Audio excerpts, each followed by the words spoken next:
Guys, welcome back sa ating YouTube channel. Ngayong November 2025 guys. Eto, good news. Dito kay Vivo guys, meron sila ditong bagong model pagdating sa entry level. Ang kanila pong Vivo Y04S. Guys, ito na, dagdagan ng variants to So sa mga naghahanap ng malaking variant pero budget phone, meron po silang bagong release ngayon. Syempre, andito rin yung kanilang mga entry level na yung kanilang mga mid-range at yung kanila pong may bago din po sila dito. Ang kanila pong Vivo V60 Lite. Ito may tatlong variants po ang kanilang Vivo V60 Lite. Yan, release na po yan guys. Mga nag-pre-order po nito. So ito guys, umpisahan na natin ang ating latest update dito kay Vivo. Bago tayo pumunta guys sa kanilang mga flagship po, yung kanilang pinaka top of the line. Ito yung mga X200. Syempre guys, doon muna tayo sa mga pinaka budget ni Vivo. So ito, pakita ko sa inyo yung bagong release nila dito. So konti lang naman po yung ating update dito, kasi nga po isang table lang po yan display nila dito. Yan, unahin po natin ang kanilang bagong Vivo Y04S. So guys, ang design naman ng kanilang Vivo Y04, hindi naman nalalayo doon sa kanilang yung bago po nila na Y04S. Yan, pero ang good news po dito, na dagdagan po ito ng variant. So mas malaki pong variant, nagkaroon po ito ng 256 gig na variant. So ito guys, pakita ko sa inyo yung nito.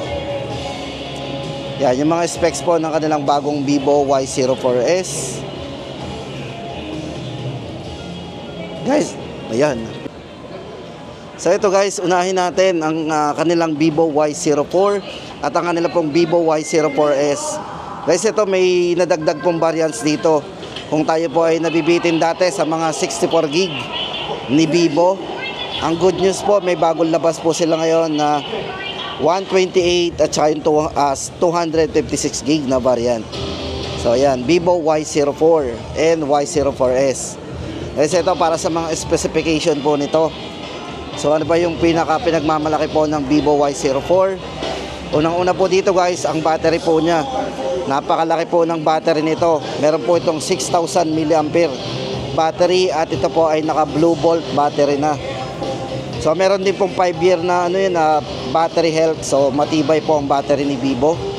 Yan, syempre matibay din ang kanyang frame kasi ito po ay merong 5-star drop resistance at naka-military grade shock resistance din. Siyempre guys, ang volume nito medyo malakas. Meron po yan 300% volume din. So malakas ang volume niyan. At meron na ring audio booster. At siyempre sa mga more on camera, kahit budget phone to, meron din tong features na AI eraser, kung saan pwede tayo mag-erase ng mga subject, di ba, yung mga unwanted subject sa mga photo natin o yung mga photo bomber, pwede po nating ma-erase dito sa kanilang Vivo Y04. So ito na nga guys, IP64 dust and water resistance, at syempre may malinaw pong flashlight yan. Pwede po natin gamitin pang flashlight yan. Meron po siyang 10 times na high intensity flashlight. O diba, maliwanag. Pwede natin pang yan. Para po sa presyo guys, ito tatlong variants po nito. Ang 4GB RAM 64 po nito ay 4,699. Then ang 4GB RAM 128, 5,299. At ang isa po nito 256 gig ay 6,499. So guys, hindi na tayo mabibitin sa mga internal storage kasi may mga option po tayong pwedeng pagpilian dito sa kanilang Vivo Y04, Y04S. Then ang kanila naman pong Vivo Y19s, guys, good news. Kasi ito pong Vivo Y19s ay tuloy-tuloy pa rin ang discounted price nito. Para po sa dalawang variants nito, meron po itong 128 at meron din po itong 256 gig. Guys, ito good news. From 6,499, 128 po ito ngayon ay 5,999. Then, ang 256 naman po nitong variant na dating 8,499, ngayon ay 7,999. So guys, ito po yung ating good news sa kanilang Vivo Y19s. Kung more on camera tayo, ito ay meron na rin 50 megapixel po. Yan, AI camera niyan. Meron siyang AI camera na rin. So 300% po ang volume nito. Medyo malakas din po ang volume nito guys ha. Diba? Tapos ito po yung nakikita natin dyan. Yan po yung tinatawag niyang yung ilaw. Ito po yung kanyang dynamic light system. And durability guys, Y19S ito po ay naka IP64 na rin, dust and water resistance. Kung front camera tayo, yan nga po guys, maganda dito, meron na po yung mga AI photo enhancer. Matibay din po pagdating sa bagsakan kasi ito pong si Y19S ay meron na ring SGS 5 star drop resistance and military grade certification. Yan, para po sa dalawang variants nito guys, ulitin po natin ang presyo. 128 po nito, 5,999. At ang isa po nito na 256, ngayon po ay 7,999. Vivo Y19S. Then guys, ito naman ang kanilang bagong release ngayon. Sa mga naghahanap po ng mga entry level din. Ito, pasok na pasok po ito. Ang kanila pong Vivo Y21D. So kung bago po ang hanap natin dito kay Vivo na below 10K, ang kanila pong Vivo Y21D, ito po yung pinakahuling lumabas sa kanila. So ano bang bago guys dito? Unang-una po pinagmamalaki ng Vivo Y21D ay ang malaki po nitong battery. So may malaki po yung battery, 6,500 mAh battery. Blue Bolt battery na rin. Mabilis po mag-charge yan kasi supported po yan ng 45 watts fast charging. 5-year battery health din.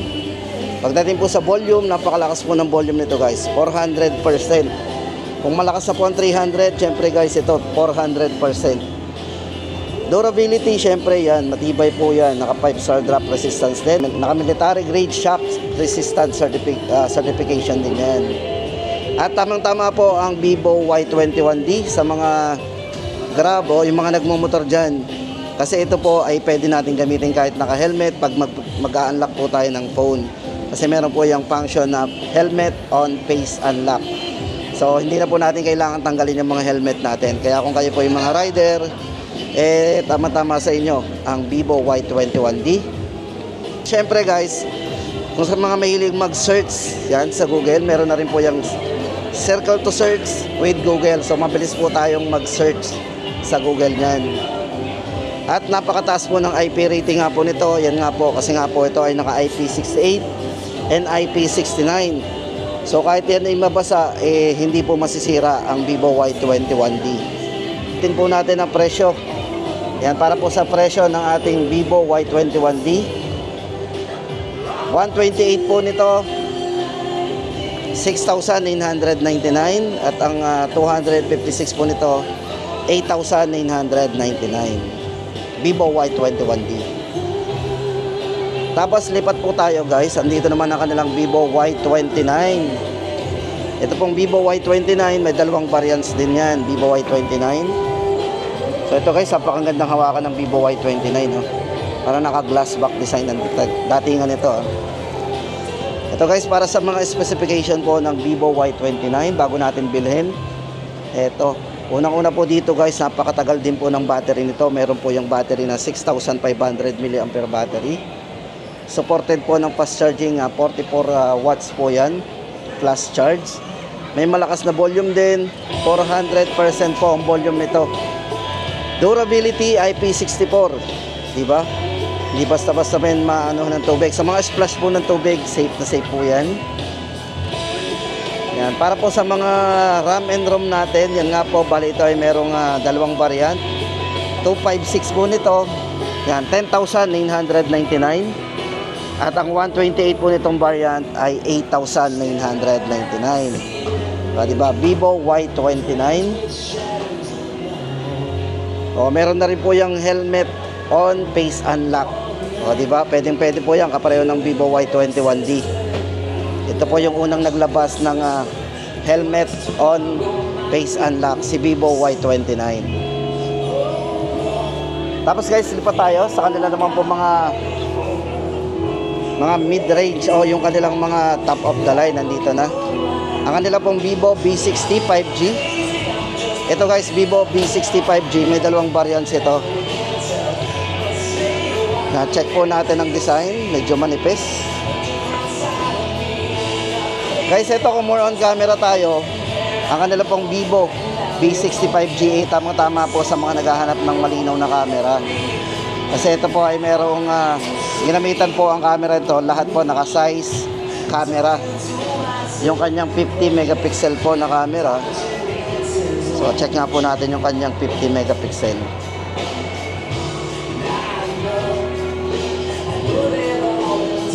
So napakaliwanag po ng camera natin dito kay Vivo V65G. Yan.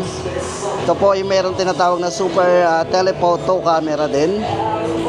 At ito po yung merong up to 100 times telephoto zoom. So sa mga mahilig mag-zoom dyan, pero malinaw, ito po yung merong 100 times telephoto zoom. At syempre kung video naman, napaka-smooth po ng video natin dito sa kanilang V65G, kasi ito po ay merong 1080 60 fps. So pagdating sa video recording natin, napaka-smooth. Yan, para po sa presyo guys ng ating V65G, 12GB RAM 256, 28,999. At 12GB RAM 512 po, 30,999. Tapos guys, hindi lang yan, no? Baka naghahanap po tayo ng dito kay Vivo, ng buds. Pinakamurang buds na po to, ang Vivo TWS3E. Ito po 1,999 po. Ito guys, matipid po sa battery ang kanilang buds, kasi ito ay merong 42 hours na super battery life. Diba? So meron na rin po yung DeepX sound effects, water resistant, IP54. At syempre sa mga gamer, pwede pong gamitin ito, kasi ito po ay merong 88 ms super low latency, gaming latency, diba? At meron na rin super noise reduction din. Yan, 1,999 po, Vivo TWS3E. Tapos guys, ito naman, kumustahin natin ang kanilang Vivo X200.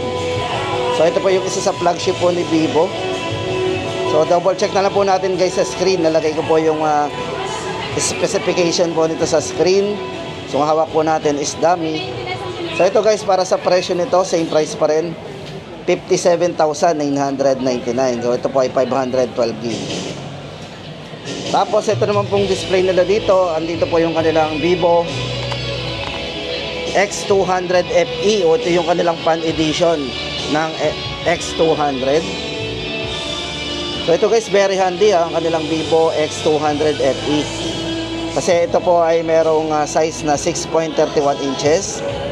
Flat po ang screen yan, flat. Yan, syempre more on camera din tayo, naka-size camera po yan, 50 megapixel. So meron din po siyang super telephoto camera. Pero guys, maganda dito, malaki po ang battery nito, 6,500 mAh battery. Naka blue bolt battery din, at supported po ito ng 90 watts plus charge na rin. Pagdating po sa processor, ay napakalakas po ng processor na ginamit dito guys. So yung chipset, kasi ito ay naka Dimensity 93 100 plus. O diba? Durability, napakataas po ng durability nito, kasi ito ay naka IP68 and IP69. Dust and water resistance din. Yan. Para po sa presyo, 12GB RAM, 512, 44,999. O ito guys, para naman sa mga naghahanap dyan ng watch, dito kay Vivo, meron po sila ditong Vivo Watch GT. So guys, ito kanilang Vivo Watch GT. Ito po may dalawang variants, pero sa color po yung kanilang variant. So medyo madilim guys, kita nyo ba? Yan, ito po yung kanilang Vivo Watch GT. Ito po ay merong isang leather na cloud white ang kulay. Ito pong hawak natin, ito naman po yung rubber black. Yan, para po sa presyo ng kanilang rubber black, ito po ay 7,599. At yung white po nito ay 8,099.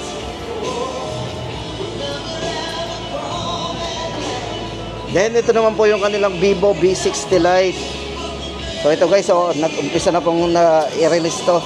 Nag-release na po to noong last October 30. Nag-umpisa pong mag-release ang kanilang Vivo V60 Lite. So for Vivo V60 Lite guys, ito may tatlong variants po yan. Meron po tayong mga variants dyan na pwedeng pagpilian. So meron po itong meron po yung 4G. Ang 4G po nito guys ay naka 8GB RAM, 256GB. Ang price po nito ay 14,999. Then yung 5G naman po nito, dalawang variants. Ang isa po ay 8GB RAM 256, 17,999. At ang 512 po nitong variant, 5G din, 20,999. Ito guys, pagdating sa mga specification, maganda po dito kay Vivo V60 Lite. 5G, ito po ay naka MediaTek Dimensity 7360. Yan, sa mga mahilig maglaro dyan. Lakas din po ng volume nito. Meron din po yung volume na up to 400% para sa kanyang dual stereo speaker. Sony camera, syempre, napakalinaw po ng camera ginamit dito. Yan, naka Sony camera po yan. At meron na rin po yung wide angle, meron po siyang 0.6. 0.6, oh, di ba?